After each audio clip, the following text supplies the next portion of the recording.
તો આપણે અભ્યાસ કરી રહ્યા છીએ ધોરણ 11 વિષય બાયોલોજી ચેપ્ટર નંબર 10 કોષચક્ર અને કોષ વિભાજન. બરાબર, આજે ચેપ્ટર થઈ જશે પૂરું.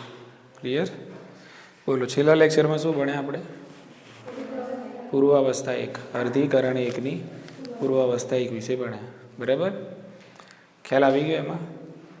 કેટલી એમાં પેટા તબક્કાઓ હોય છે? કયા કયા? ડાયકાઇનેસિસ. બરાબર કે તેમાં આપણે જોયું કે ભાઈ પહેલી જે અવસ્થા છે લેપ્ટોટીન, એમાં રંગસૂત્રોનું થાય છે ઘનીકરણ. બરાબર ને? અને આ અવસ્થા દરમિયાન રંગસૂત્રોની ઘનીકરણ છે ચાલુ જ રહે છે. જાયગોટીનમાં શું થશે? લંબાઈના અનુસાર રંગસૂત્રો છે એકબીજા સાથે ગોઠવાય છે અને આ પ્રક્રિયાને સાયનેપ્સિસ તરીકે ઓળખવામાં આવે છે.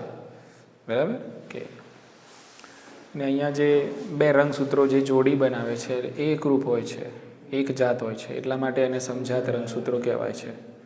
આનો જો તમે ઇલેક્ટ્રોન માઇક્રોગ્રાફ લો તો જે સંકુલ બને છે એને સિનેપ્ટોનિમલ સંકુલ તરીકે ઓળખવામાં આવે છે. સમજાત રંગસૂત્રો અહીંયા દ્વિસૂત્રી કે ચતુસૂત્રી જોવા મળે છે. એના પછી આપણે જોયું પેકેટીન. તો પેકેટીનમાં સ્પષ્ટપણે રંગસૂત્રો ચતુસૂત્રી જોવા મળે છે. બરાબર, અને પુનઃ સંયોજિત ઘંટિકાઓનું દ્રશ્યમાન થવું એ આ અવસ્થાની નિશાની છે. બરાબર કે હવે એક વ્યતિકરણની પ્રક્રિયા થાય છે અહીંયા, અને વ્યતિકરણની પ્રક્રિયા એટલે કે જનીનોની અદલા બદલી. બરાબર, જનીનોની ફેરબદલ છે, વ્યતિકરણની પ્રક્રિયા અહીં શરૂ થાય છે. અને આ અવસ્થાના અંત ભાગમાં આ પ્રક્રિયા કેવી થાય છે? જનીનોની અદલા બદલી કેવી થાય છે? પૂર્ણ થાય છે. બરાબર, અને આ જનીનોની અદલા બદલી જે છે એ કોની વચ્ચે થશે? તો સમજાત રંગસૂત્રોની દોહિત્રી બિનદોહિત્રી રંગસૂત્રિકાઓ વચ્ચે થાય છે. બરાબર, અને આ પ્રક્રિયા માટે જે ઉત્સેચક જવાબદાર છે એનું નામ છે રીકોમ્બિનેઝ ઉત્સેચક. બરાબર, એટલે રીકોમ્બિનેઝ ઉત્સેચકના ઉત્પ્રેરણથી આ પ્રક્રિયા થાય છે. પછી જોયું આપણે ડિપ્લોટીન. તો ડિપ્લોટીન અવસ્થાની અંદર સિનેપ્ટોનિમલ સંકુલનું વિઘટન શરૂ થાય છે. બરાબર, અને આ સમજાત રંગસૂત્રો છે કે જ્યાં વ્યતિકરણ થયું છે તો એ સ્થાને એક આકારની રચના જોવા મળે છે જેને સ્વસ્તિકની ચોકડી કહે છે. સ્વસ્તિકની ચોકડીની સંખ્યાનો આધાર રંગસૂત્રની લંબાઈ ઉપર રહેલો છે. જેટલી લંબાઈ વધારે એટલી સ્વસ્તિકની ચોકડીની સંખ્યા વધારે છે. બરાબર, અને ડિપ્લોટીનમાં સમજાત રંગસૂત્રો કે જેની વચ્ચે વ્યતિકરણ થયું છે, બંને રંગસૂત્રો એકબીજાથી દૂર ખસવાની શરૂઆત થાય છે, પરંતુ સ્વસ્તિકની ચોકડીના સ્થાનેથી દૂર થતા નથી. સ્વસ્તિકની ચોકડીના સ્થાનેથી તો જોડાયેલા જ રહે છે. અને ઘણા પૃષ્ઠવંશી પ્રાણીઓમાં ડિપ્લોટીન અવસ્થાની અંદર એના જે અંડકો હોય છે એ મહિનાઓ કે વર્ષો સુધી જકડાયેલ રહે છે. બરાબર, પછી આવ્યું ડાયકાઇનેસિસ. તો ડાયકાઇનેસિસમાં આપણે જોયું કે ભાઈ સ્વસ્તિકની ચોકડીના સ્થાનેથી પણ હવે બંને રંગસૂત્રો સમજાત રંગસૂત્રો એકબીજાથી અલગ પડે છે. દ્વિધ્રુવીય ત્રાકનું તારા કેન્દ્રોમાંથી નિર્માણ થાય છે. બરાબર કે અને એના અંત ભાગની અંદર કોષ કેન્દ્રિકા અને કોષ કેન્દ્ર પટલ છે એ લુપ્ત થાય છે અને આ રીતે પૂર્વાવસ્થા 1 પૂરી થાય છે. હવે આપણો કોષ પ્રવેશ કરે છે ભાજનાવસ્થા 1માં. બરાબર, એટલે આપણે અહીંયા ભણી રહ્યા છીએ પહેલાં અર્ધીકરણ 1. આપણે અહીંયા અભ્યાસ કરીએ છીએ અર્ધીકરણ 1. બરાબર કે અર્ધીકરણ 1માં આપણે પૂરી કરીએ અહીંયા પૂર્વાવસ્થા 1. હવે આપણે જઈએ છીએ ભાજનાવસ્થા 1માં. ભાજનાવસ્થા 1. તો ભાજનાવસ્થા 1 છે એની આપણે ચર્ચા કરી લઈએ. તો ભાજનાવસ્થા 1માં શું થશે? તો કંઈક આ રીતે આપણો કોષ છે. રંગસૂત્ર એટલે કે કોષ કેન્દ્ર પટલ તો અદૃશ્ય થઈ ગયું, કોષ કેન્દ્રિકા પણ અદૃશ્ય થઈ ગઈ, અને અહીંયા સમજાત રંગસૂત્રો આ જે છે વ્યતિકરણની પ્રક્રિયા પછી સમજાત રંગસૂત્રો પણ એકબીજાથી કેવા થઈ ગયા છે? અલગ થઈ ગયા છે. અહીંયા છે તારા કેન્દ્રો અને તારા કેન્દ્રોમાંથી નીકળેલા છે દ્વિધ્રુવીય ત્રાક. બરાબર કે પણ અહીંયા શું ફરક છે? તો અહીંયા કોષનું જે ભાજનતલ છે, કોષનું જે ભાજનતલ એટલે કે જ્યાંથી કોષ વિભાજિત થવાનો છે એને શું કહેવાય? ભાજનતલ કહેવાશે. બરાબર, એટલે કોષનો જે ભાજનતલ છે અથવા તો તમે કહી શકો મધ્યાવસ્થા પટ્ટિકા છે, એ કોષની મધ્યાવસ્થા પટ્ટિકા ઉપર સમજાત રંગસૂત્રો છે એ જોડીમાં જમા થાય છે અને આ સમજાત રંગસૂત્રો સાથે સ્વતંત્ર રીતે સામસામેથી નીકળતા દ્વિધ્રુવીય ત્રાક તેમના કાઇનેટોકોર્સ સાથે જોડાય છે. બરાબર. યાદ કરીએ આપણે સામાન્ય ભાજનાવસ્થાને. સામાન્ય ભાજનાવસ્થામાં શું હતું? તો સામાન્ય ભાજનાવસ્થામાં અહીંયા જે જોડીમાં રંગસૂત્રો મેં મધ્યમાં ગોઠવ્યા છે એની જગ્યાએ ભાજનાવસ્થામાં અહીંયા એક એક રંગસૂત્ર ગોઠવાતું હતું. એટલે અહીંયા આમ 46 રંગસૂત્રો લાઇનસર આવી જતા હતા, પણ અહીંયા 46 રંગસૂત્રો નહીં આવે. અહીંયા આવે છે 23 જોડ રંગસૂત્રો. કેટલા આવશે? બોલો, ખ્યાલ આવી ગયો? એમાં ભાજન તલમાં 46 રંગસૂત્રો એક પછી એક ઊભા થઈ જતા હતા, પણ અહીંયા તો શું બન્યા છે? સમજાત રંગસૂત્રો. તો સમજાત રંગસૂત્રોની જોડીઓ બરાબર કોષના ભાજન તલ પર જમા થાય છે. અને આ કોષના ભાજન તલ પર જમા થવા માટે તારા કેન્દ્રોમાંથી નીકળતા દ્વિધ્રુવીય ત્રાક સ્વતંત્ર રીતે સમજાત રંગસૂત્રોના સેન્ટ્રોમિયર સાથે સેન્ટ્રોમિયરના માધ્યમ એટલે કે કાઇનેટોકોરના માધ્યમથી સેન્ટ્રોમિયર સાથે જોડાય છે. બરાબર. ચલો હજુ થોડું પિક્ચર ક્લિયર કરીએ, સમજાય એના માટે. જુઓ કંઈક આ રીતે જે સમભાજન હતું, સમભાજનની જે ભાજનાવસ્થા હતી એમાં આવું થતું હતું. આ હતું એક રંગસૂત્ર, એની નીચે હતું આ રીતે બીજું રંગસૂત્ર, એની નીચે આ રીતે હતું ત્રીજું, આ રીતે આમ 46 રંગસૂત્રો આમ હતા. બરાબર ને? કે સામ સામે આ રીતે તારા કેન્દ્રો હતા, તારા કેન્દ્રોમાંથી આ રીતે દ્વિધ્રુવીય ત્રાક નીકળતા હતા. તો એમાં જે તારા કેન્દ્રોમાંથી દ્વિધ્રુવીય ત્રાક નીકળતા હતા એ એક રંગસૂત્રના બંને કાઇનેટોકોર સાથે જોડાતા હતા. બરાબર. પણ અહીંયા એક એક રંગસૂત્ર કોષના ભાજન તલમાં નહીં ગોઠવાય. અહીંયા રંગસૂત્રોની જોડીઓ ગોઠવાશે. શું ગોઠવાશે? બે બે રંગસૂત્રો છે આ રીતે કોષના ભાજન તલમાં જમા થશે અને દરેક રંગસૂત્ર સાથે સ્વતંત્ર રીતે તારા કેન્દ્રોમાંથી નીકળતા દ્વિધ્રુવીય ત્રાક છે એ જોડાય છે. બોલો, સમજાયું? એટલે અહીંયા શું થતું હતું પહેલાં? કે આ જે રંગસૂત્ર છે એના સેન્ટ્રોમિયરનું વિભાજન થતું હતું અને રંગસૂત્રિકા એક અહીંયા જતી હતી અને એક રંગસૂત્રિકા અહીંયા જતી હતી. એટલે આ રંગસૂત્ર થઈ જતું હતું અડધું. હા કે ના? કઈ નોર્મલ આપણે પૂર્વ ભાજનાવસ્થા જોઈએ એમાં. બરાબર કે એના પછી જે શું થતું હતું? ભાજનોત્તરાવસ્થા થતી હતી એમાં. બરાબર ને? ઓકે. પણ ભાજનાવસ્થામાં તો શું થાય કે ભાજનાવસ્થાની અંદર તો આ રીતે રંગસૂત્રો કોષના ભાજનતલમાં એટલે કે કોષની જે મધ્યાવસ્થા પટ્ટિકા છે એ મધ્યાવસ્થા પટ્ટિકા ઉપર બધા જ રંગસૂત્રો છે એ જમા થશે. અહીંયા એક એક રંગસૂત્રની જગ્યાએ સમજાત રંગસૂત્રોની જોડીઓ કોષના ભાજનતલ ઉપર જમા થાય છે. ઉતરે છે મગજમાં વાત? ભાજનાવસ્થામાં શું થતું હતું? એક એક રંગસૂત્ર આવતું હતું ને સેન્ટરમાં. બરાબર. પણ અહીંયા એક એક નહીં આવે. અહીંયા કેટલા આવશે? કારણ કે આગળ આપણે શું બનાવીને આવ્યા પૂર્વાવસ્થા એકમાં? સમજાત રંગસૂત્રો. બરાબર ને? એટલે સમજાત રંગસૂત્રોની આ 23 જોડો વચ્ચે જમા થશે. ખ્યાલ આવી ગયો ને? 23 જોડ રંગસૂત્રો આ રીતે શું થશે? જમા થશે. ક્લિયર? કે તો અહીંયા આપણે ભાજનાવસ્થા વિશે કંઈક લખી દઈએ. બરાબર. તો આ અવસ્થામાં ભાજનાવસ્થા એક વિશે લખીએ તો આ અવસ્થામાં સમજાત રંગસૂત્રો સાથે તારા કેન્દ્રમાંથી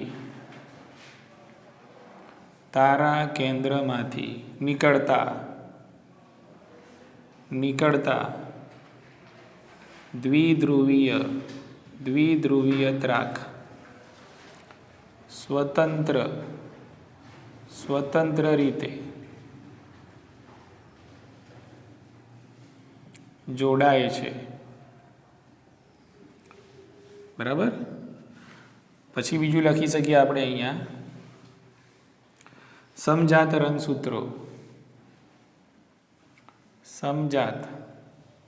રંગસૂત્રોની જોડીઓ કોષના ભાજનતલમાં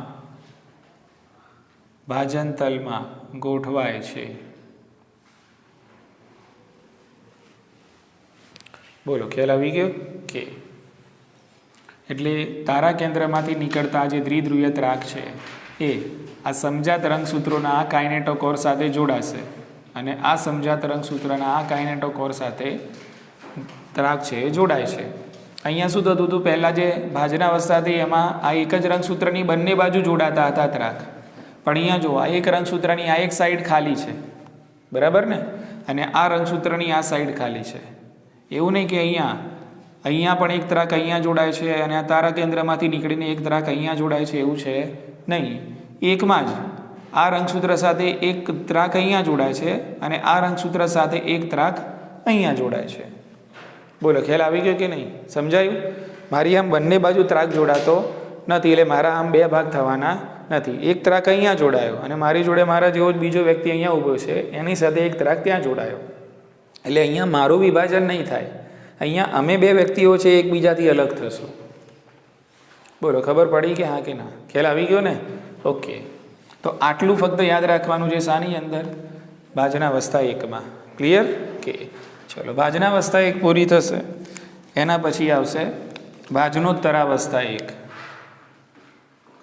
હવે બધું ફટાફટ ચાલવાનું છે, બરાબર? હવે આવે છે ભાજનોત્તરાવસ્થા એક. ચલો જોઈએ ભાજનોત્તરાવસ્થા એકમાં શું થશે. તો અહીંયા જે સમજાત રંગસૂત્રો જે ભાજન તલ ઉપર, સમજાત રંગસૂત્રની જોડીઓ જે ભાજન તલ ઉપર ગોઠવાયેલી છે, સિમ્પલ વસ્તુ થવાની છે. આ જે દ્વિધ્રુવીય ત્રાક છે ને એ ટૂંકા થશે. અહીંયાથી આ દ્વિધ્રુવીય ત્રાક કેવા થશે? ટૂંકા થશે. એટલે આ સમજાત રંગસૂત્રો જે છે, આ જોડીમાંથી એક આખું રંગસૂત્ર અહીંયા જશે અને એક આખું રંગસૂત્ર અહીંયા જશે. અહીંયા સેન્ટ્રોમિયરનું વિભાજન થશે નહીં.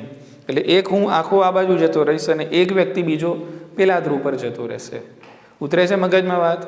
ઓલી ભાજનોત્તરાવસ્થામાં શું થતું હતું? સામાન્ય ભાજનોત્તરાવસ્થામાં આ રંગસૂત્રના સેન્ટ્રોમિયરનું શું થતું હતું? વિભાજન. અને અડધું રંગસૂત્રિકા આ બાજુ જતી હતી અને એક રંગસૂત્રિકા આ બાજુ. પણ અહીંયા આખું રંગસૂત્ર જ આ બાજુ જશે એક, અને એક રંગસૂત્ર અહીંયા આવશે. એટલે અહીંયા સેન્ટ્રોમિયરનું વિભાજન ભાજનોત્તરાવસ્થા એકમાં થતું નથી. ઉતરે છે મગજમાં વાત? બરાબર? ઓકે, એટલે આપણે અહીંયા લખશું ભાજનોત્તર. કંઈક આ રીતે પિક્ચર આ રીતે આપણને દેખાશે. ભાજનોત્તરાવસ્થા એકનું ચિત્ર કંઈક આ રીતે આપણને દેખાય. આ જોડીમાં રંગસૂત્રો છે, એટલે અહીંયા દ્વિધ્રુવીય ત્રાક આપણે ટૂંકા કર્યા, એટલે એક રંગસૂત્ર આખું અહીંયા આવી જશે. આ ત્રાક અહીંયા ટૂંકું કર્યો, એટલે એક રંગસૂત્ર આખું અહીંયા આવી જશે. બોલો, ક્યાંય સેન્ટ્રોમિયરનું વિભાજન થયું? ક્યાંય સેન્ટ્રોમિયરનું અહીંયા વિભાજન થયું નહીં. ફક્ત શું થયું? આ જે સમજાત રંગસૂત્રો જોડી જોડીમાં ભાજનતલમાં ગોઠવાયા હતા, એ સમજાત રંગસૂત્રો એકબીજાથી શું થયા? અલગ. હા, તો મિત્રો હવે અહીંયા ટેકનિકલ ઇસ્યુ થવાના કારણે હું તમને આ રીતે સમજાવીશ, બરાબર? હું લાઈવ નહીં દેખાવું, પણ હું જે બોલું છું એ તમને સંભળાશે. તો સ્ક્રીન પર જે પ્રમાણે વસ્તુઓ લખેલી છે એ પ્રમાણે તમારે ધ્યાન રાખવાનું છે અને હું જે બોલું એ સમજવાનો પ્રયત્ન કરવાનો છે. તો આપણે અહીંયા સમજી રહ્યા છીએ ભાજનોત્તરાવસ્થા એક. તો મિત્રો, ભાજનોત્તરાવસ્થા એકની અંદર સમજાત રંગસૂત્રોની જે જોડીઓ છે, તમે ઉપર ભાજનાવસ્થા એકમાં જુઓ તો ભાજનાવસ્થા એકની અંદર મધ્યાવસ્થા પટ્ટિકા ઉપર સમજાત રંગસૂત્રોની જોડીઓ છે એ ગોઠવાયેલી છે. હવે ભાજનોત્તરાવસ્થા એકમાં શું થશે? તેમાં દ્વિધ્રુવીય ત્રાક જે છે એ દ્વિધ્રુવીય ત્રાક ટૂંકા થશે અને આ સમજાત રંગસૂત્રની જોડીઓ છે એ સમજાત રંગસૂત્રની જોડીઓમાંથી આ બે સમજાત રંગસૂત્રો એકબીજાથી અલગ થશે. એટલે જે જોડીઓ બની છે, જોડીમાંથી એક રંગસૂત્ર એક ધ્રુવ તરફ જશે, જ્યારે બીજું રંગસૂત્ર છે બીજા ધ્રુવ તરફ ખસે છે. તમે જોઈ શકો છો. પણ અહીંયા જે સેન્ટ્રોમિયર છે એનું વિભાજન થતું નથી. દોહિત્રી રંગસૂત્રિકાઓ સેન્ટ્રોમિયર દ્વારા જોડાયેલી હોય છે. તો આ એક વસ્તુ ખાસ ધ્યાન રાખવા જેવી છે કે ભાઈ ભાજનોત્તરાવસ્થા એકમાં સેન્ટ્રોમિયરનું વિભાજન થતું નથી, પરંતુ સમજાત રંગસૂત્રની જે જોડીઓ છે એ જોડીઓમાંથી બે રંગસૂત્રો એકબીજાથી વિરુદ્ધ ધ્રુવો તરફ ગતિ કરે છે, બરાબર? અને બંને ધ્રુવો તરફ તમે જોશો તો બંને ધ્રુવો તરફ છે એ રંગસૂત્રો અડધી અડધી સંખ્યામાં વહેંચાય છે. ક્લિયર? ઓકે, ચાલો હવે આપણે વાત કરીએ છીએ મિત્રો અંત્યાવસ્થા એકની. તો અંત્યાવસ્થા એકની અંદર તમે આકૃતિમાં જુઓ છો એ પ્રમાણે જે રીતે અંત્યાવસ્થા જે સમભાજનની છે એમાં શું થતું હતું? તેમાં જે કોષ કેન્દ્ર પટલ છે, કોષ કેન્દ્રિકા છે, એનું પુનઃ નિર્માણ થતું હતું. એવી જ રીતે અહીંયા આ જે અંત્યાવસ્થા એક છે એમાં, તો અંત્યાવસ્થા એકની અંદર હવે આપણે ભાજનોત્તરાવસ્થા એકમાં તો બંને ધ્રુવો તરફ રંગસૂત્રો છે અડધી અડધી સંખ્યામાં વહેંચાઈ ગયેલા છે. તો બંને ધ્રુવો તરફ આ જે રંગસૂત્રો છે એ ફેલાવાનું શરૂ થશે અને રંગસૂત્ર દ્રવ્યમાં રૂપાંતરણ પામે છે. અને ત્યારબાદ રંગસૂત્ર દ્રવ્યની ફરતે કોષ કેન્દ્ર પટલનું નિર્માણ થાય છે. કોષ કેન્દ્રિકાનું પણ પુનઃ નિર્માણ થાય છે. એટલે તમે અંત્યાવસ્થા એકનું જે ચિત્ર છે એમાં જોઈ શકો છો. બંને ધ્રુવો તરફ અલગ અલગ મેં કોષ કેન્દ્રો બનાવેલા છે. રંગસૂત્રોની ફરતે એટલે કે રંગસૂત્ર દ્રવ્ય જે રંગસૂત્રોના ફેલાવાના કારણે બન્યું એ રંગસૂત્ર દ્રવ્યની ફરતે અહીંયા કોષ કેન્દ્ર પટલની રચના થાય છે અને કોષ કેન્દ્રિકાનું પણ પુનઃ નિર્માણ થાય છે. અને હવે કોષરસ પટલ શરૂ થઈ જાય છે. મતલબ કોષરસ પટલ જે વિભાજન છે એ શરૂ થઈ જાય છે અને તમે જોઈ શકો છો કોષ છે બે ભાગમાં વહેંચાય છે. ઘણીવાર જે રંગસૂત્રો છે એનું જ્યારે વિસ્તરણ થતું હોય છે તો રંગસૂત્રમાં વિક્ષેપ જોવા મળે છે અને એના કારણે આંતરાવસ્થાના જે કોષના કોષ કેન્દ્ર છે એ કોષ કેન્દ્રની અંદર રંગસૂત્રો છે સંપૂર્ણપણે આપણને ફેલાયેલા જોવા મળતા નથી. ક્લિયર? તો આ રીતે તમને એક કોષ છે અર્ધીકરણ એકના અંતે બે કોષોમાં વિભાજિત થયેલો જોવા મળશે અને આ જે રચના બની એને કોષ દ્વિક તરીકે ઓળખવામાં આવે છે.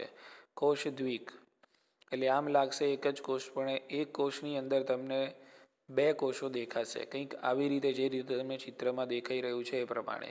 તો આ જે અવસ્થા છે એને કોષ દ્વિક અંગ્રેજીમાં એને ડાયડ તરીકે ઓળખવામાં આવે છે. બરાબર?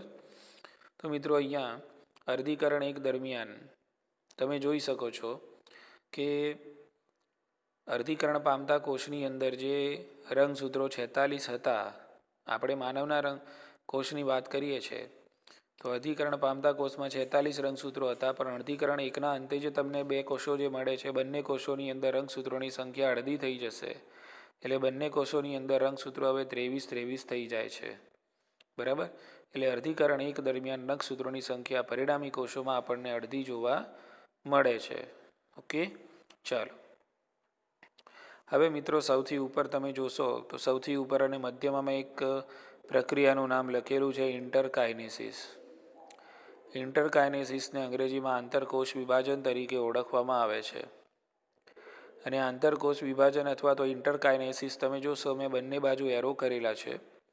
એરોથી મારો મતલબ એ છે કે અર્ધીકરણ એક અને અર્ધીકરણ બેની વચ્ચે એક ખૂબ જ ટૂંકા ગાળાની અવસ્થા જોવા મળે છે જેને ઇન્ટરકાઇનેસિસ તરીકે ઓળખવામાં આવે છે. આ ખાસ યાદ રાખજો મિત્રો. બરાબર? એટલે પૂછાય છે સવાલ આવો કે ભાઈ ઇન્ટરકાઇનેસિસ છે કઈ બે અવસ્થાઓ વચ્ચે જોવા મળે છે? તો અર્ધીકરણ એક અને અર્ધીકરણ બે વચ્ચે ખૂબ જ ટૂંકા ગાળાની એક અવસ્થા આવે છે જેને ઇન્ટરકાઇનેસિસ અથવા તો આંતરકોષ વિભાજન કહેવામાં આવે છે, કે જેની અંદર ડીએનએનું સ્વયંજનન થતું નથી. આ ખાસ યાદ રાખવાનું. એટલે એવું નહીં માનવાનું કે ભાઈ અર્ધીકરણ એક પૂરું થઈ ગયું હવે ફરીથી પાછું ડીએનએનું સ્વયંજનન થશે પછી અર્ધીકરણ બે શરૂ થશે. ના, અર્ધીકરણની લાક્ષણિકતામાં જ આપણે ચોખવટ કરેલી છે કે અર્ધીકરણ એક છે અને એના મતલબ અર્ધીકરણની પ્રક્રિયા પહેલાં જ સ્વયંજનન થઈ જાય છે. એટલે સ્વયંજનન અહીંયા એક જ વાર થાય છે, પરંતુ કોષ કેન્દ્ર અને કોષરસનું વિભાજન બે વાર થાય છે. એક અર્ધીકરણ એક દરમિયાન થાય છે જ્યારે બીજું અર્ધીકરણ બે દરમિયાન થાય છે.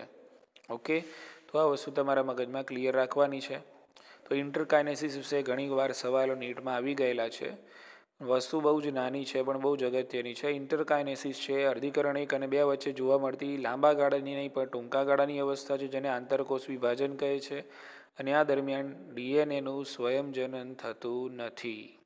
બરાબર? ચલો, હવે ઇન્ટરકાઇનેસિસ પૂરું થશે એટલે આપણા જે બે કોષો છે અર્ધીકરણ બેની અંદર પ્રવેશ કરે છે. હવે અર્ધીકરણ બે કોના જેવું છે? તો અર્ધીકરણ બે એક્ઝેક્ટલી સમભાજન જેવું છે. એટલે અર્ધીકરણ બેની પૂર્વાવસ્થા બે એટલે કે સમભાજનની પૂર્વાવસ્થા. એ જ રીતે અર્ધીકરણ બેની ભાજનાવસ્થા, ભાજનોત્તરાવસ્થા બે, અંત્યાવસ્થા બે. એવી જ રીતે સમભાજનની શું છે? ભાજનોત્તરાવસ્થા છે, ભાજનાવસ્થા છે અને અંત્યાવસ્થા છે. એટલે અર્ધીકરણ બે ડિટ્ટો એક્ઝેક્ટલી કોના જેવું લાગશે તમને? સમભાજન જેવું લાગે છે. બરાબર? તો અહીંયા તમે જોઈ શકો છો, અહીંયા હું વાક્યો પૂરેપૂરા અહીંયા લખેલા નથી પણ અહીંયા તમારે સમજવાનો પ્રયત્ન કરવાનો છે. તમે જોઈ શકો છો કે ભાઈ પૂર્વાવસ્થા બેમાં, તો પૂર્વાવસ્થા બેમાં આપણને અર્ધીકરણની અંદર જે બે કોષો મળેલા છે મેં પહેલાં દોરેલા છે અને અર્ધીકરણ બેની અંદર જે કોષો મળેલા છે એમાં જે કોષ કેન્દ્રની અંદર જે રંગસૂત્રો છે એનું પહેલાં ઘનીકરણ થશે. ઘનીકરણ થયા પછી પૂર્વાવસ્થા 2માં તારા કેન્દ્રોમાંથી દ્વિધ્રુવીય ત્રાકનું નિર્માણ થાય છે, જે તમને આકૃતિમાં દર્શાવેલું છે. અને એવી જ રીતે કોષ કેન્દ્ર પટલ અને કોષ કેન્દ્રિકા છે એ લુપ્ત થઈ જાય છે. તો અહીંયા મેં તમને કોષ કેન્દ્ર બતાવેલું છે નહીં. શરૂઆતમાં પૂર્વાવસ્થા 2 જ્યારે સમજાવતા હતા ત્યારે કોષ કેન્દ્ર પટલ હતું, પણ પૂર્વાવસ્થાના અંત ભાગની અંદર કોષ કેન્દ્ર પટલ અને કોષ કેન્દ્રિકા છે લુપ્ત થાય છે. અને આવી જ રીતે જે કોષ કેન્દ્રમાં રંગસૂત્રો હતા એ રંગસૂત્રો હવે કોષરસમાં ફેલાઈ જાય છે. તો આ રીતે પૂર્વાવસ્થા 2 પૂરી થાય છે. હવે શરૂ થાય છે ભાજનાવસ્થા 2. તો ભાજનાવસ્થા 2 એક્ઝેક્ટલી સમભાજનની ભાજનાવસ્થા જેવી છે. તો આ રંગસૂત્રો જે કોષરસમાં ફેલાયેલા છે એ રંગસૂત્રોના કાઇનેટોકોર સાથે તારા કેન્દ્રના દ્વિધ્રુવીય ત્રાકમાંથી નીકળતા ત્રાક જોડાય છે. અને બધા રંગસૂત્રો છે કોષના મધ્ય ભાગમાં એટલે કે મધ્યાવસ્થા પટ્ટિકા અથવા તો ભાજન તલ છે એમાં ગોઠવાઈ જાય છે. તમે આકૃતિમાં જોઈ શકો છો બધા જ રંગસૂત્રો છે કોષના મધ્ય ભાગોમાં ગોઠવાયેલા છે. અને મધ્ય ભાગ એટલે કે ભાજન તલ અથવા તો મધ્યાવસ્થા પટ્ટિકા. અને બધા રંગસૂત્રો સેન્ટરમાં એટલે કે આ મધ્યમાં કઈ રીતે આવે છે, તો બધા રંગસૂત્રોના કાઇનેટોકોર સાથે એ દ્વિધ્રુવીય ત્રાક જે તારા કેન્દ્રમાંથી નીકળે છે એ જોડાય છે. અને દ્વિધ્રુવીય ત્રાક આ બધાને એક જ લાઇનમાં ઊભા કરીને ભાજન તલ ઉપર ગોઠવી દે છે અને ભાજનાવસ્થા પટ્ટિકાનું નિર્માણ થાય છે. તો આ હતી મિત્રો ભાજનાવસ્થા 2, જે એક્ઝેક્ટલી ભાજનાવસ્થા જેવી હતી. ભાજનાવસ્થા પછી મિત્રો શરૂ થાય છે, નીચે તમે આકૃતિમાં જોઈ શકો છો, ભાજનોત્તરાવસ્થા 2. તો આ ભાજનોત્તરાવસ્થા 2ની અંદર હવે બંને બાજુના દ્વિધ્રુવીય ત્રાક આવું બંને કોષોમાં થશે. તમારે ધ્યાન રાખવાનું. તો બંને કોષોની અંદર તમે જોઈ શકો છો દ્વિધ્રુવીય ત્રાક ટૂંકા થાય છે. અને ભાજનોત્તરાવસ્થા 2માં રંગસૂત્ર છે એના સેન્ટ્રોમિયરનું વિભાજન થાય છે. આ મોસ્ટ ઇમ્પોર્ટન્ટ મુદ્દો છે મિત્રો, ધ્યાન રાખજો. બરાબર. તો ભાજનોત્તરાવસ્થા 2માં સેન્ટ્રોમિયર જે ભાજનાવસ્થા કે રંગસૂત્રો જે ભાજનાવસ્થા પટ્ટિકા પર ગોઠવાયેલા છે એમના સેન્ટ્રોમિયરનું વિભાજન અહીંયા ભાજનોત્તરાવસ્થા 2માં થશે. એટલે બંને કોષોની અંદર તમે જુઓ છો રંગસૂત્રિકાઓનું અલગીકરણ થાય છે. અને આ રંગસૂત્રિકાઓ સામસામેના ધ્રુવો તરફ જતી તમને ખ્યાલ આવે છે. અને એ રંગસૂત્રિકાઓ પોતાના સ્વતંત્ર સેન્ટ્રોમિયર સાથે રંગસૂત્રોમાં પરિણમે છે. અને બંને ધ્રુવો તરફ આવું બંને કોષોમાં થઈ રહ્યું છે. તમે જોઈ શકો છો આકૃતિમાં આવું બંને કોષોમાં થઈ રહ્યું છે. એટલે રંગસૂત્રિકાઓ છે એ સામસામેના ધ્રુવો તરફ જઈ રહી છે. દ્વિધ્રુવીય ત્રાક છે ટૂંકા થઈ રહ્યા છે. અને ભાજનોત્તરાવસ્થા 2ના અંત ભાગની અંદર સામસામેના ધ્રુવો તરફ રંગસૂત્રિકાઓની સરખા પ્રમાણમાં વહેંચણી થાય છે. અને હવે તે પોતાના સ્વતંત્ર સેન્ટ્રોમિયર સાથે રંગસૂત્ર તરીકે વર્તે છે. બરાબર. તો અહીંયા પૂરી થાય છે મિત્રો ભાજનોત્તરાવસ્થા 2. ઓકે, ચાલો હવે અંત્યાવસ્થા 2ની અંદર શું થશે? તો અંત્યાવસ્થા જે 2 છે એની અંદર રંગસૂત્રો જે સામસામેના ધ્રુવો તરફ ભેગા થયેલા છે એનું વિસ્તરણ થશે. વિસ્તરણ થયા પછી રંગસૂત્રોનું રંગસૂત્ર દ્રવ્યમાં રૂપાંતરણ થશે. અને રંગસૂત્રો દ્રવ્યની ફરતે કોષ કેન્દ્રોનું નિર્માણ થશે. કોષ કેન્દ્રિકા છે એનું પુનઃનિર્માણ થશે. અને ત્યારબાદ ફરીથી કોષરસ વિભાજન શરૂ થશે. અને તમને આકૃતિમાં દેખાય છે એ પ્રમાણે 2 કોષોમાંથી તમને 4 કોષો મળતા દેખાશે. તો આ રીતે અર્ધીકરણ 2ના અંતે એક કોષમાંથી 4 એકકીય કોષો તમને પ્રાપ્ત થાય છે. એટલે અહીંયા બીજું યાદ એ પણ રાખવાનું છે મિત્રો કે ભાજનોત્તરાવસ્થા 2ની અંદર સેન્ટ્રોમિયરનું વિભાજન થાય છે, પણ ભાજનોત્તરાવસ્થા 1ની અંદર સેન્ટ્રોમિયરનું વિભાજન થતું નથી.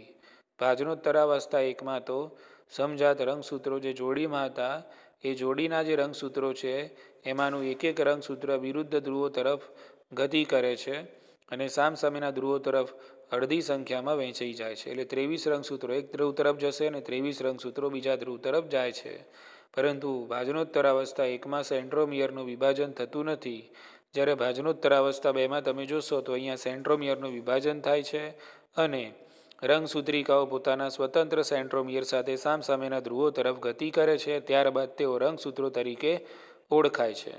તો અહીંયા ધ્યાન રાખવાનું કે ભાઈ અર્ધીકરણની પ્રક્રિયા અર્ધીકરણ 2 દ્વારા પૂર્ણ થાય છે. તો અર્ધીકરણની પ્રક્રિયાના અંતે જે કોષ અર્ધીકરણમાં પ્રવેશે છે દ્વિકીય હોય છે. અને અંતે જે તમને કોષો મળશે એમની સંખ્યા 4 છે. અને 4 કોષો કેવા હોય છે મિત્રો? એકકીય હોય છે. ઠીક છે, ચાલો. તો અહીંયા મિત્રો આપણે અર્ધીકરણ શું છે બરાબર એ વિસ્તારથી સમજ્યા. હવે આપણે અર્ધીકરણનું જે મહત્ત્વ છે એની વાત કરીશું. ક્લિયર? ઓકે.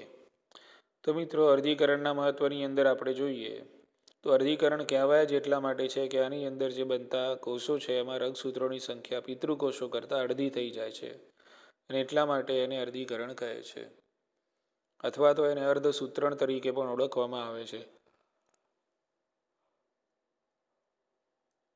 તો એવી જ રીતે મિત્રો લિંગી પ્રજનન કરતા જે સજીવો છે એ સજીવોની દરેક જાતિમાં રંગસૂત્રોની સંખ્યા નિશ્ચિત રહે, બરાબર, એટલે કે રંગસૂત્રોની સંખ્યા દરેક જાતિમાં જળવાઈ રહે એના માટે અર્ધીકરણ જવાબદાર છે. તો એ મેં અહીંયા સમજાવેલું છે. જો શરૂઆતમાં આપણી જોડે એક કોષ છે જેમાં 46 રંગસૂત્રો છે. ઓકે, તો આ જે સમજણ છે મિત્રો અહીંયા તમને જે સ્ક્રીન દેખાય છે એમાં સૌથી ડાબી બાજુએ જોવા મળશે. તો મહત્વમાં આપણે જોઈએ તો 46 રંગસૂત્રોવાળો મેં કોષ લીધેલો છે. 46 રંગસૂત્રો છે એ કોષનું અર્ધીકરણ થાય છે.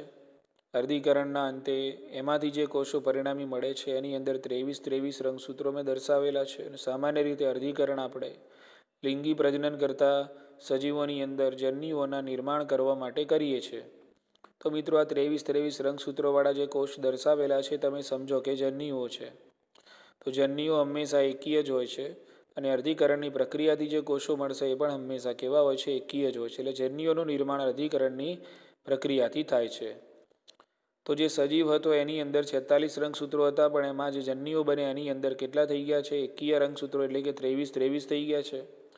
હવે માની લઈએ કે એક નરજન્યુ છે ને એક બીજું માદાજન્યુ છે. તો નરજન્યુ માદાજન્યુનું ફલન કરશે, ફલિતાંડ બનશે. તો હવે ફલિતાંડની અંદર મિત્રો પાછા થઈ જશે 46 રંગસૂત્રો, અને એ જે ફલિતાંડ એટલે કે યુગ્મનજ છે એમાંથી નવો સજીવ છે એ પેદા થશે, બરાબર. એટલે પિતૃ સજીવમાં પણ 46 રંગસૂત્રો હતા અને એમાંથી જે નવી સંતતિ બની એની અંદર પણ 46 રંગસૂત્રો આવી ગયા. એનો મતલબ એમ કે લિંગી પ્રજનન કરતા સજીવોની 20 જાતિઓમાં નિશ્ચિત સંખ્યામાં રંગસૂત્રોની જાળવણી માટે અર્ધીકરણની પ્રક્રિયા છે મહત્વની છે, બરાબર. ઓકે. બીજું તો અર્ધીકરણ દ્વારા પેઢી દર પેઢી જે સંતતિ મળે છે એની જનીનિક ભિન્નતા છે એમાં પણ વધારો આપણને જોવા મળે છે. કારણ કે અર્ધીકરણની અંદર આપણે જોયું પૂર્વાવસ્થા 1માં વ્યતિકરણની પ્રક્રિયા થાય છે જેમાં જનીનોની અદલાબદલી થાય છે. જનીનોની અદલાબદલી થશે એટલે આપણને એમાં જનીનિક ભિન્નતા જોવા મળે છે. એટલે અર્ધીકરણની પ્રક્રિયાથી પેઢી દર પેઢી જે સંતતિઓ આવે છે એની અંદર આપણને ભિન્નતામાં વધારો થતો જોવા મળે છે. તો એક જનીનિક ભિન્નતા માટે અર્ધીકરણ છે એ જવાબદાર છે, બરાબર. અને આ પ્રકારની જે ભિન્નતાઓ છે મિત્રો ઉદ્વિકાસ માટે ધીમા ફેરફારો પૂરા પાડે છે. એટલે ઉદ્વિકાસ માટેની તકો પણ અર્ધીકરણની પ્રક્રિયાથી પૂર્ણ થાય છે. તો આ 3 અગત્યના મુદ્દાઓ અર્ધીકરણના મહત્વમાં આપણે મિત્રો યાદ રાખશું. ઠીક છે? ઓકે. હવે તમને કદાચ પૂછાય કે ભાઈ અર્ધીકરણ પામતો કોષ હંમેશા કેવો હોય છે? તો આપણે જવાબ આપશું કે અર્ધીકરણ પામતો કોષ હંમેશા દ્વિકીય જ હોય છે. દ્વિકીય કોષનું જ અર્ધીકરણ થાય. અર્ધીકરણના અંતે કેટલા કોષો મળે છે? તો 4 કોષો મળે છે. અર્ધીકરણના અંતે મળતા કોષોમાં રંગસૂત્રોની સંખ્યા પિતૃકોષો કરતાં અડધી થઈ જાય છે. એટલે પિતૃકોષમાં 46 હોય તો એના અંતે જે 4 કોષો મળે છે, 4 કોષોમાં બધા જ 4 કોષોમાં રંગસૂત્રોની સંખ્યા એકીય એટલે કે 23 થઈ જશે, બરાબર. એટલે કદાચ પૂછાય કે ભાઈ રંગસૂત્રોની સંખ્યા અર્ધીકરણ 1 દરમિયાન થાય છે કે અર્ધીકરણ 2 દરમિયાન થાય છે? તો જવાબ આપવાનો મિત્રો અર્ધીકરણ 1. રંગસૂત્રોની સંખ્યા જે અડધી થવાની છે અર્ધીકરણ 1 દરમિયાન થઈ જાય છે, પણ અર્ધીકરણ 1માંથી જ્યારે અર્ધીકરણ 2 થતું હોય છે તો એ વખતે ફરીથી પાછા રંગસૂત્રોની સંખ્યા અડધી થતી નથી, બરાબર. ઓકે. એટલે કદાચ પૂછાય કે ભાઈ અર્ધીકરણની અંદર પ્રવેશતા કોષની અંદર સમજી લો કે 46 રંગસૂત્રો છે, તો અર્ધીકરણ 1ના અંતે જે 2 કોષો મળે છે એમાં કેટલા રંગસૂત્રો હશે? તો 23. અને અર્ધીકરણ 2ના અંતે જે કોષો મળે છે એમાં કેટલા હશે? તો 23 હશે, બરાબર. એટલે મુદ્દો શું હતો મિત્રો કે ભાઈ અર્ધીકરણની અંદર મળતા જ અર્ધીકરણની પ્રક્રિયાના અંતમાં મળતા જે કોષો છે એની અંદર રંગસૂત્રોની સંખ્યા પિતૃકોષો કરતાં અડધી થઈ જાય છે. ઠીક છે મિત્રો? તો અહીંયા આપણે આ ચેપ્ટર છે પૂરું કરીએ છીએ. આઈ હોપ સો કે તમને આ ચેપ્ટરમાં બધી જ ખબર પડી હશે. ઠીક છે? Thank you very much.